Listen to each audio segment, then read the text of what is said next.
आता आपल्या आवडत्या मालिकेचे संपूर्ण भाग मालिका प्रसारित झाल्यानंतर लगेचच पाहू शकता पूर्णपणे मोफत फक्त सन नेक्स्ट वर. सापाचा एक वास असतो, तो आम्हाला चांगला ओळखता येतो. हे तू खरं बोलतेस का? मी बघितल्या बोलले की वारुळात साप नाहीये. तुम्हाला अजूनही विश्वास नाहीये का?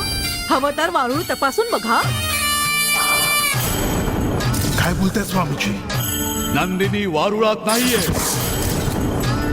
ठीक आहे तू तुझं काम कर. साहेब, एक मिनिट, मला तुम्हाला काहीतरी सांगायचंय. सांगितलं तर तुम्हाला वाईट वाटेल याची भीती वाटते. काय सांगायचं ते सांग. तुमच्या कुटुंबावर नागशाप दोष आहे. नाग तुमच्यावर कशासाठी तरी क्रोधित झालेला आहे. मला कसं माहितीये हा प्रश्न पडला असेल ना, पण या घरातल्या वासाने या घरात साप आहे की नाही, एखादा साप या घरावर नाराज किंवा क्रोधित आहे हे मी सहजपणे सांगू शकते. असा दोष असलेल्या घरात उपाय म्हणून आमच्या गावात केळीचं झाड लावायची रीत आहे.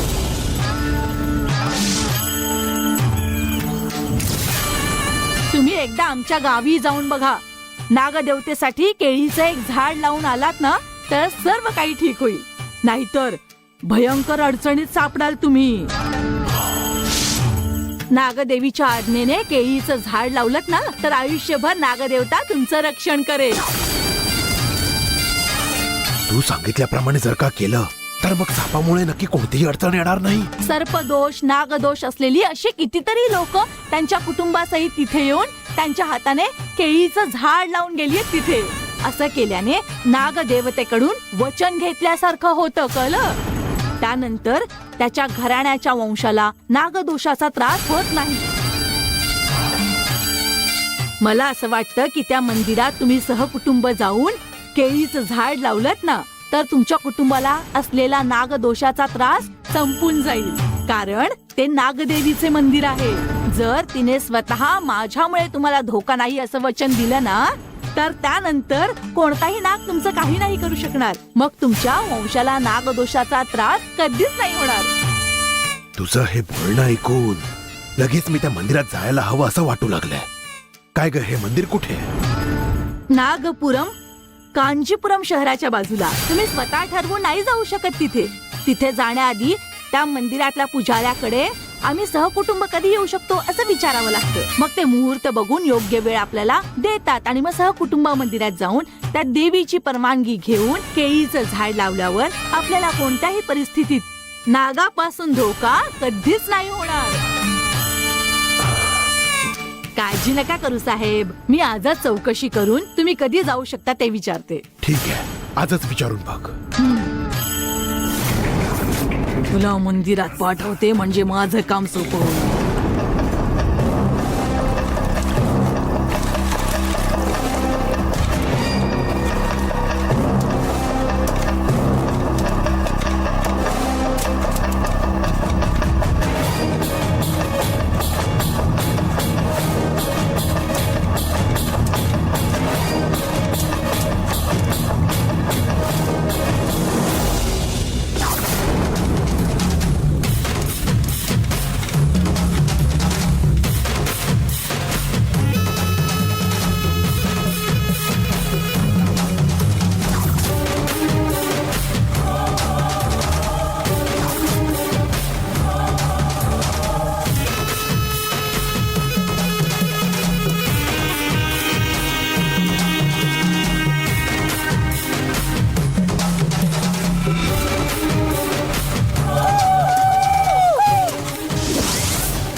गेले असतील सगळे.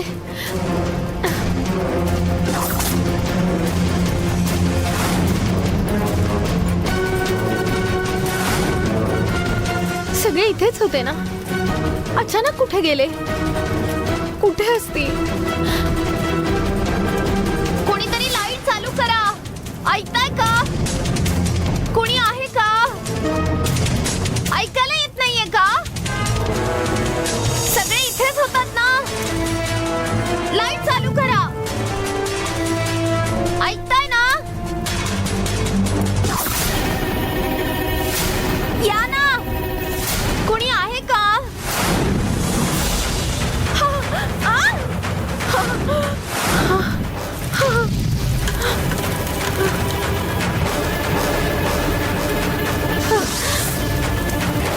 कोण आहे तिकडे?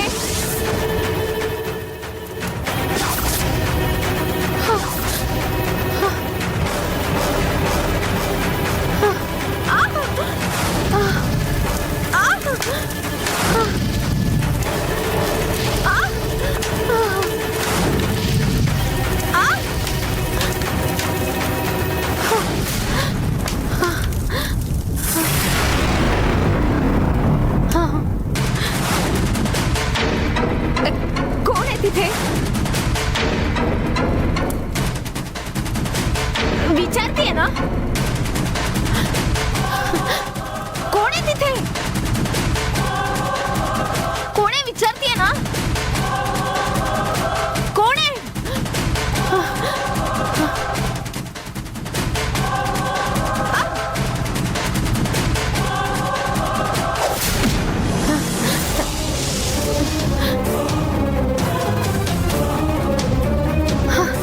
हे कुठेतरी पाहिलंय मी.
कशाला असं करताय?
सगळे तर इथेच आहे.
घडलं?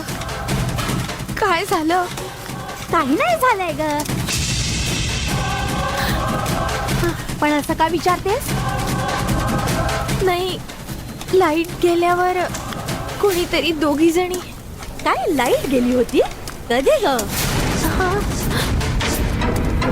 आम्ही इथेच आहोत. लाईट गेलीच नव्हती.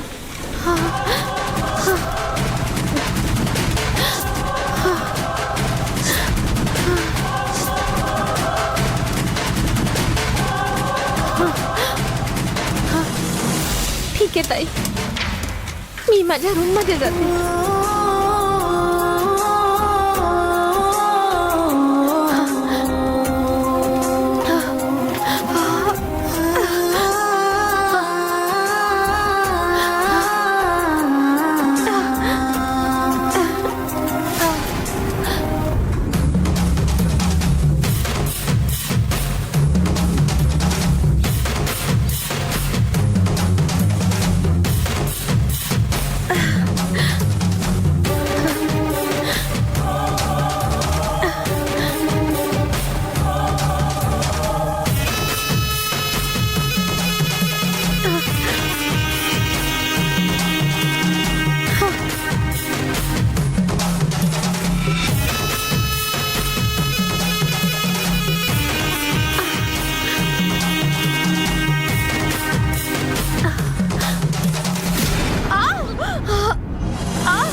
असं नाही पडली कशी काय? काय गं? तुम्हाला नक्की काय लागलं?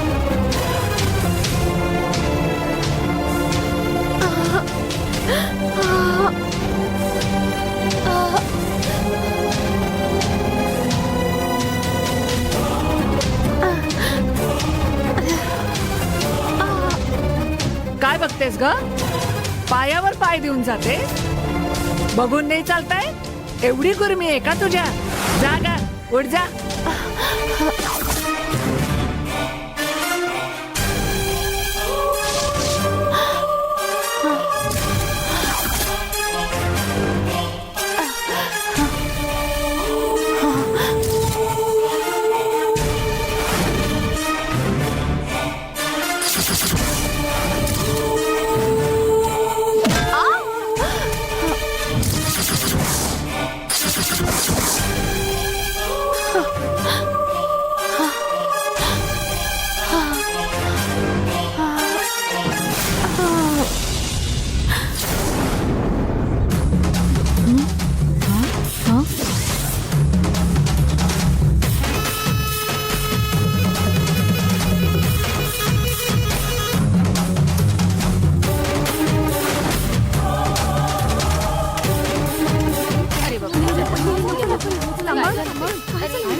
ए तू बस खाली.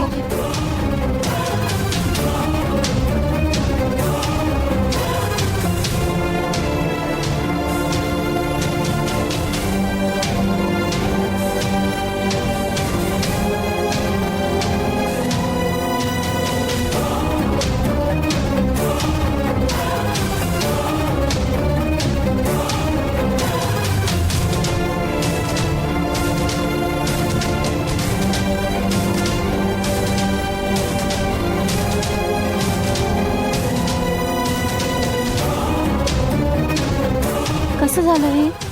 खाली पडलेल्या डहाळीवर घसरून पडली.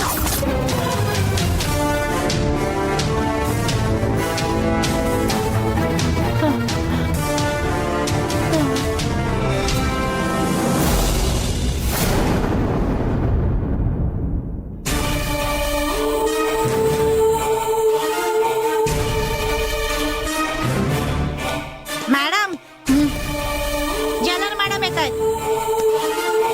हे जेलर मॅडम येत आहेत. मी जसं सांगितलं ना तसंच सांगायचं, समजलं का? ते सोडून किचन मध्ये जीव घेणा हल्ला झाला सांगून आम्हाला अडकवण्याचा प्रयत्न केलास ना,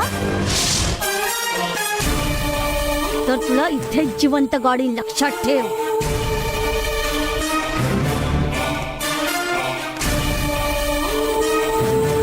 काय तुमचं इथे? चला चला निघा. या मॅडम. नमस्कार डॉक्टर. नमस्कार.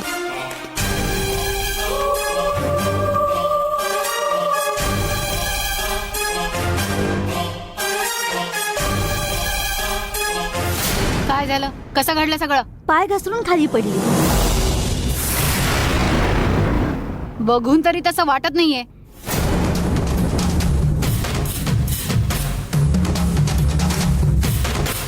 तू सांग काय घडलं? ते काय ना,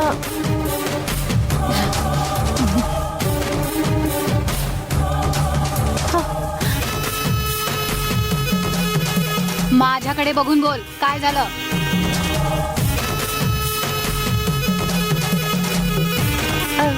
ते मला स्वयंपाकघरात दोघींनी मिळून मारलं.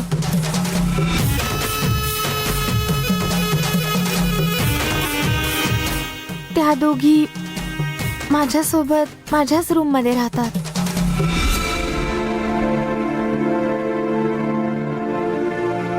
अच्छा, म्हणजे तुझा पाय घसरला आणि पडली. हा.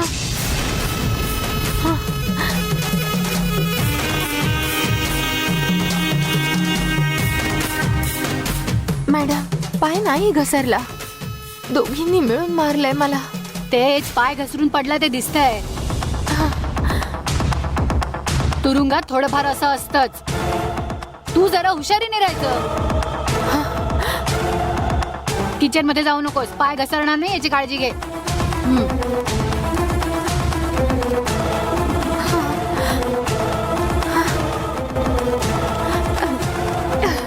Sorry madam. बरं झालं मी आले. कोणी वरिष्ठ अधिकारी आले असते तर काय झालं असतं माहितीये का तुम्हाला? जेलर मॅडम,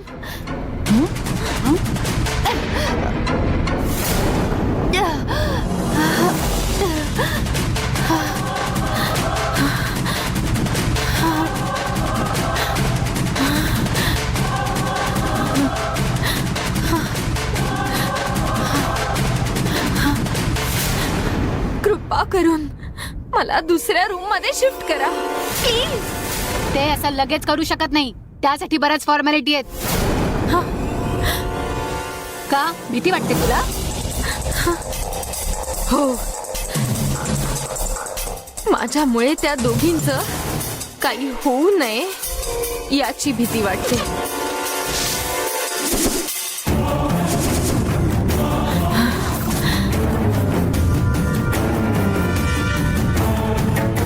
तुम्ही जर माझी रूम बदलली नाहीत ना, तर त्याच किचन मध्ये त्या दोघी पाय घसरून खाली पडतील.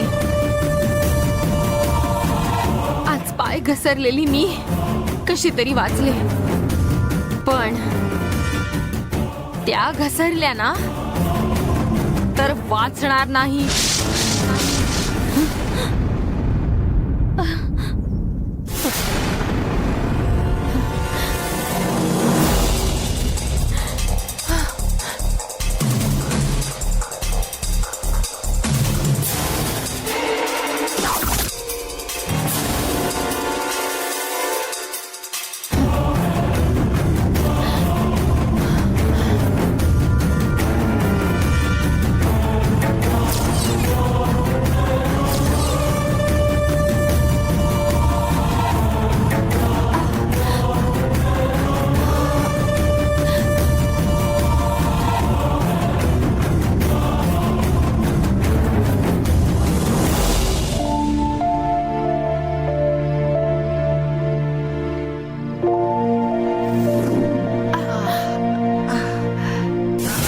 देवी, तुझा पाय आता कसा आहे?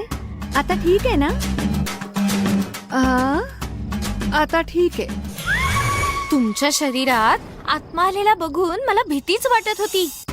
तुमच्या नवऱ्याला मी खूप साधा सरळ समजत होते, पण तुम्हाला जळत्या कोळशावर ढकलून त्यांनी हंगामाच केला.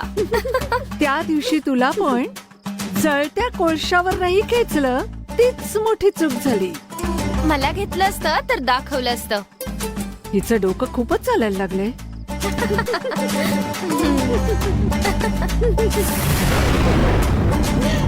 आता कशाला हसताय?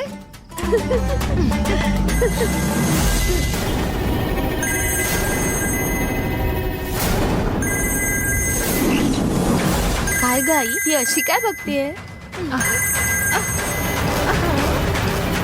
बिचारी. तू वळून बस बघू.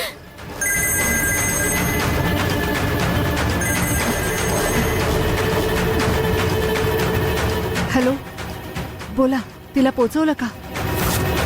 हो हो पोहोचवलं. तू दिलेले पैसे तुझ्या अकाउंटला परत पाठवले. काय बोलताय? तुमची ती गंगा आहे ना, ती अगदी साधी पोर वाटते, पण जवळ गेल्यावर वाघिणीसारखी धावते. यापुढे रिस्क घेतली ना तर मीच अडचणीत येईन. तिची हिम्मत बघून आमच्या जेलरला नोकरीची भीती वाटायला लागलीये. तिचा विषय सोडून द्या. गप ग. तुला चतुर समजून तुझ्याकडे काम सोपवलं होतं. तू तर काहीच कामाची नाहीये. ए जास्त बोलतेस का तू? तिला मी काही करू शकणार नाही, पण तुझं जगणं कठीण करून टाकेन. तुझं संपूर्ण आयुष्य ना मी तुला तुरुंगात चढवेन. बाहेर येऊ देणार नाही तुला. रामाग आयुष्यभर खडी फोडत. बापरे. यापुढे घटस्फोटासारख्या कारणासाठी माणसांना मारायचं असल्या कामासाठी फोन करणं बंद कर. मी तुझा नंबर डिलीट करते. तू पण माझा नंबर डिलीट करून टाक.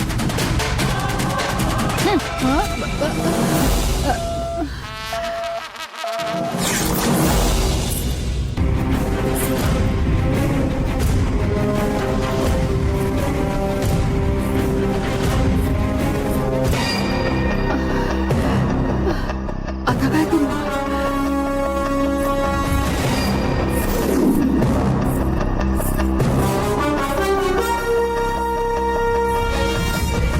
खूप अपेक्षा ठेवल्या होत्या, पण सगळ्या भंग पावल्या.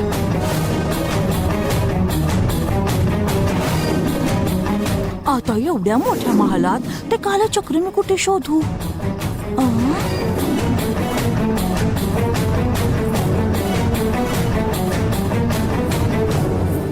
आई गुफा देवी, ते कुठे आहे मला दाखव. आपला प्लॅन पूर्ण फ्लॉप झालाय. श्या.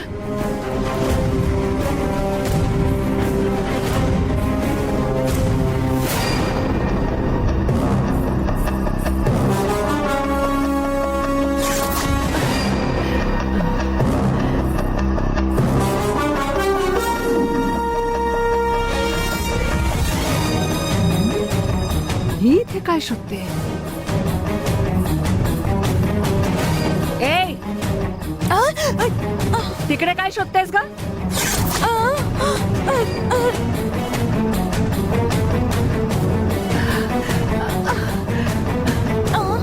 काय ग? या घरात कोणी नाही समजून चोरी करतेस का? नाही नाही नाही, चोरी करत नाही होत आई. बागेत फुलं आलं होतं, ते देवाला वाहण्यासाठी आले होते मी. एवढ्या रात्री कोण ग देवाला फुल चढवत? तू काहीतरी शोधण्यासाठी जात आलीये. बोल बघू, कशाला आलीयेस? मी खरंच फुल ठेवायला आले होते. तुझ्या बोलण्यावर मला विश्वास होत नाहीये. आज इथे आलीस हे पहिलं आणि शेवटचं लक्षात ठेव. यापुढे तू वाटेल त्या वेळी कुठे भटकताना दिसलीस ना तर समजून जा. चाल निघून. होय.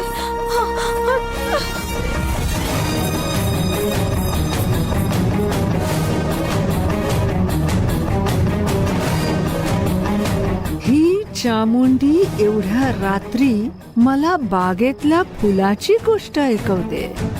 हिच्यावर लक्ष ठेवायला हवं.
तुला दुसऱ्या रूम मध्ये घेऊन जायला सांगितलंय. चल ये.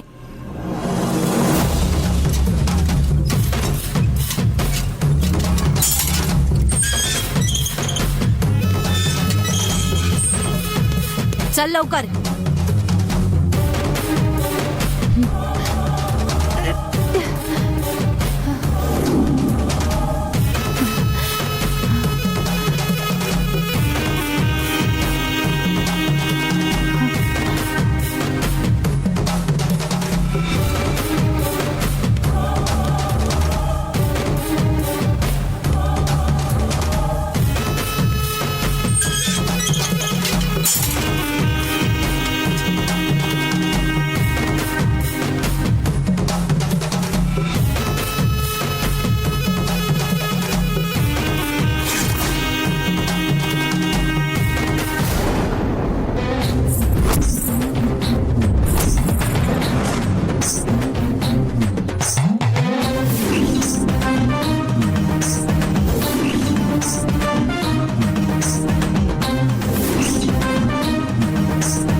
कोण आहेस तू? आणि इथं कशाला आली आहेस? आज जाऊ नकोस, बाहेर जा. चल.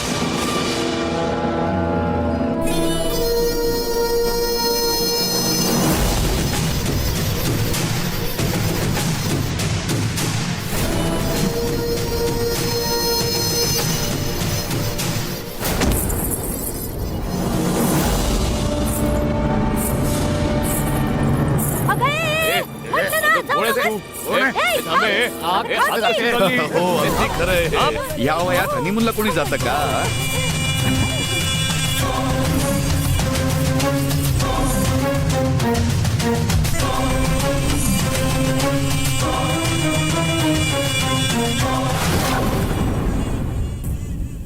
दरवाजा खुला दिसल्यावर उठसूट कोणाच्याही घरात घुसणार का?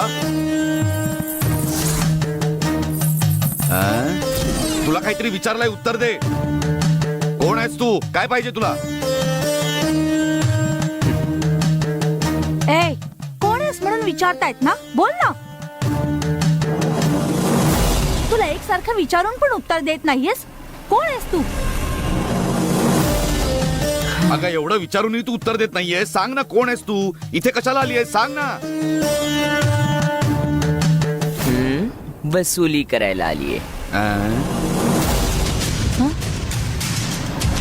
पैसे हवे असतील तर बाहेर उभे राहून मागायचे होतेस ना. सरळ घरात घुसून एवढ्या माझ्यात बसलीस. मी जे बोलले ते माझ्यासाठी नाहीये, तुमच्यासाठी आहे. ते सगळं नंतर बघू. आधी तू कोण आहेस ते सांग, कळलं ना? महाभारतातल्या अरावण देवाला सर्वस्व मानणारी मी त्यांची प्रेमिका. त्यांच्यासाठी माझा जीव पण ओवाळून टाकायला तयार आहे. त्या माझ्या प्राणनाथाने मला दत्तक घेतलंय. कुणाच्याही बोलण्यावर विश्वास न ठेवणारी मी त्यांची प्रेमिका आहे. काय बोलते ही? काही कळतंय का? मला तर ही सर्किट वाटते. बाहेर काढा तिला. ए बाहेर जातेस की नाही? मला जे हवं ते द्या, मग मी जाईन. पण हवंय तरी काय तुला? या घरातनं मला जुनी फाटलेली साडी पाहिजे. मिळू शकते ना? काय गे, ही भीक मागायची नवीन पद्धत आहे का? हा, रस्त्यावर उभं राहून टाळ्या वाजून 5-10 रुपये मागत होतात ना, आणि आता काय तर जुन्या साड्या मागून कमवायला लागल्यात का तुम्ही? घरात घुसून मोठ्या महाराणी सारखी बसून मोठ्या तोऱ्यात बोलतेस तू. आधी उठ चाल. हट्ट कशाला करतेस? मी जे मागते ते दे. जुनी फाटलेली साडी आणून दे ना पटकन तू. भीक मागायची तुझी ही कोणती पद्धत आहे ग? ही भीक नाहीये, हा नवस आहे. शब्द सांभाळून वापरत जा लीला.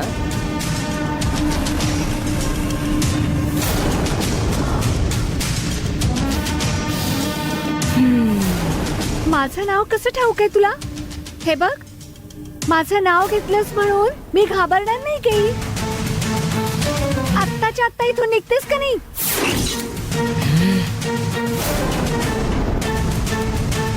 मला आज्ञा मिळाली म्हणून आले. माझ्याकडे दुर्लक्ष करून तुम्ही चूक करताय. हा, मी सांगते ते ऐका.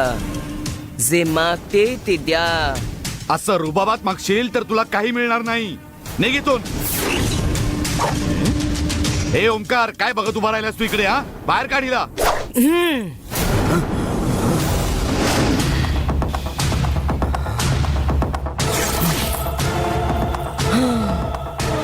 काहीच प्रॉब्लेम नाही.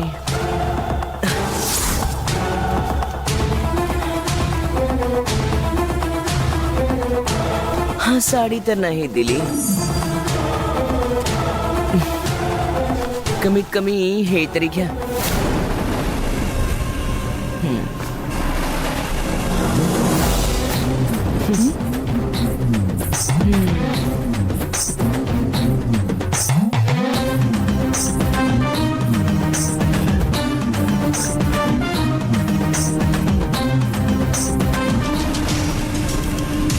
ह्या हातात धरून काय उभी आहेस? काहीतरी करडी वगैरे केली असेल. फेकून दे ते आधी. जा, हात धुवून टाक जा.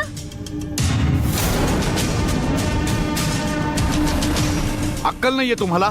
कोणालाही घरामध्ये घुसू देता तुम्ही? बरं झालं भाऊजी घरामध्ये नाहीयेत. असते तर तुम्हाला चांगलं धारेवर धरलं असतं. चला निघा.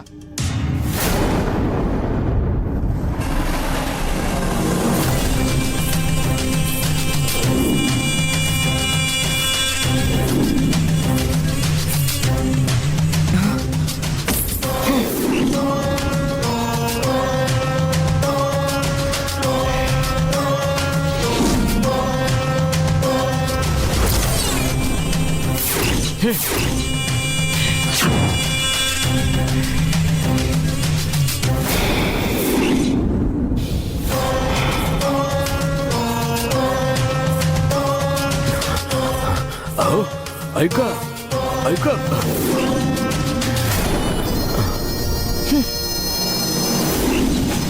अहो ऐका, तुमचा अवतार आणि वागणं बघून वाटत नाही की तुम्ही साडी मागायला आला असाल. तुम्ही कोण, कुठून, कशासाठी आलात मला काही माहिती नाही. अचानक घरात घुसल्यावर घरातल्या माणसांना राग येणारच ना.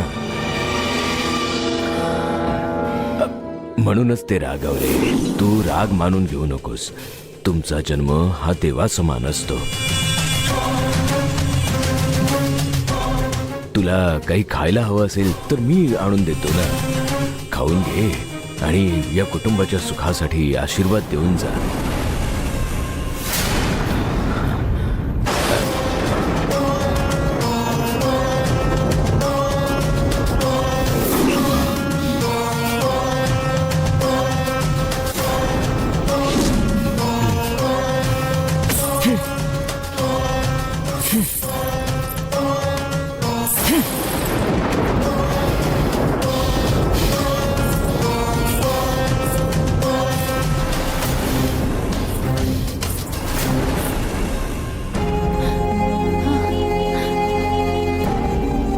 जा आत जा, चल.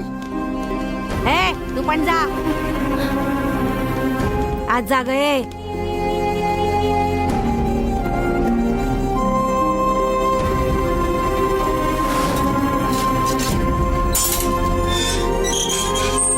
चल जा, आजपासून हीच तुझी रूम आहे. माझी तपश्चर्या वाया नाही गेली. ही स्वतःहून इथे आली.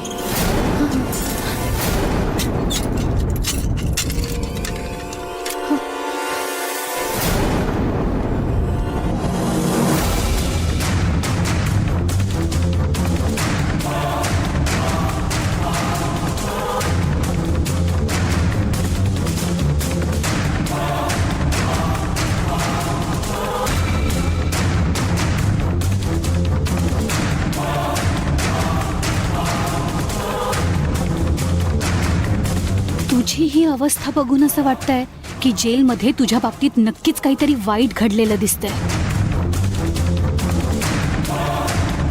बाहेरचं जगणं वेगळं आणि तुरुंगातलं जगणं वेगळं असतं. या तुरुंगातली दुनिया वेगळी आहे. कुणावरही विश्वास नाही ठेवू शकत.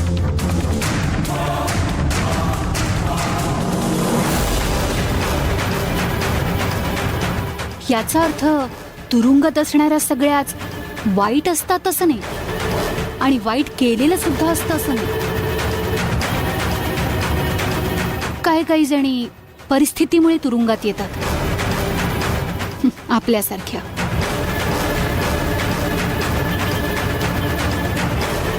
तुझी मानसिकता आधीच स्थिर नाहीये आणि त्यात हे तुला आणखी त्रास देतात. तुझी अवस्था बघून मला खूप त्रास होतोय. तू आराम कर, आपण बोलू नंतर.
यांचं चित्र कोणी काढलं? यांना ओळखता का तुम्ही? कोण आहे ते? हे माझे पती आहेत. हे चित्र कोणी काढलं? प्लीज सांग ना, प्लीज सांग ना. काय हा तुमचा नवरा आहे? हे जिवंत आहेत का? काय ग, असं काय विचारतेस? असं का विचारते म्हणजे? या रूम मध्ये आल्यावर इथे असलेल्या कैद्याला हाच प्रश्न मी विचारला होता. तिने दिलेलं उत्तर ऐकून मी अगदी घाबरूनच गेले माहितीये. आता तिला तुझ्या रूम मध्ये शिफ्ट करून तुला इथे माझ्यासोबत पाठवलं. ती यांच्याबद्दल काय बोलत होती ते सांग. यांच्यावर त्या बाईचा खूप राग होता. यांना मारायचं म्हणून यांचं चित्र काढून ती रागाने यांचा चेहरा बघायची आणि स्वतः सायको सारखी स्वतःचा राग वाढवून बसायची. तिला या तुरुंगातून सुटून जवळपास 6 महिने होऊन गेले. ती एवढ्या रागात होती की आतापर्यंत तिने यांना मारलं असेल म्हणून मी तुला विचारलं.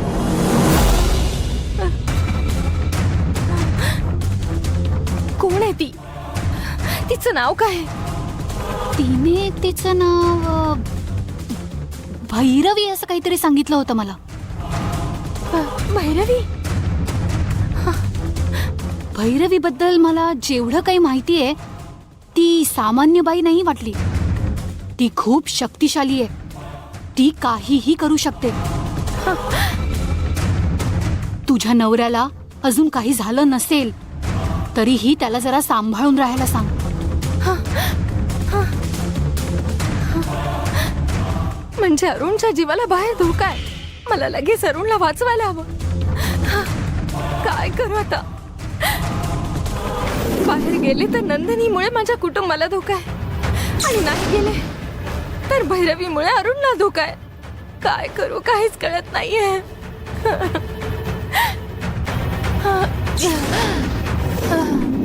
ए गंगा गंगा गंगा गंगा गंगा उठ. गंगा काय झालं तुला?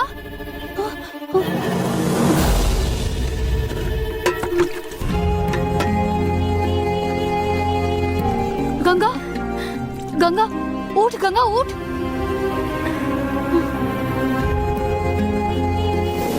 नवऱ्याबद्दल ऐकून बेशुद्ध झालीस? त्याला वाचवण्यासाठी जीव कासावीस होतोय. तुझ्याकडून सत्य जाणून घेण्यासाठी मी कासावीस झाले. आता तू माझ्या सोबतच राहणार आहेस. आज ना उद्या कधीतरी तुझ्याकडून सत्य जाणून घेईन.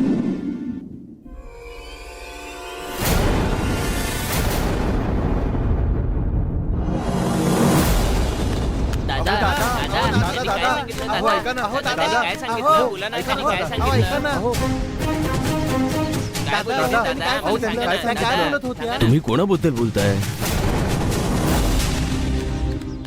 दादा, आमच्यासारखीच एक जण आली होती ना, त्यांच्याबद्दलच विचारतेय. सांगा ना, त्याने काय सांगितलं? त्या रागाने का गेल्या? त्यांनी जुनी साडी मागितली, रुबाबात मागितली म्हणून त्यांना परत पाठवून दिलं घरच्या माणसाने. त्याने तुम्ही लावलं? चूक केलीत तुम्ही. तुमच्या कुटुंबाला मोठ्या संकटापासून वाचवायला त्या आल्या होत्या. अशा व्यक्तीला तुम्ही परत पाठवलं? काय बोलताय तुम्ही? ती कोण आहे माहिती न करून घेता घाई केलीत.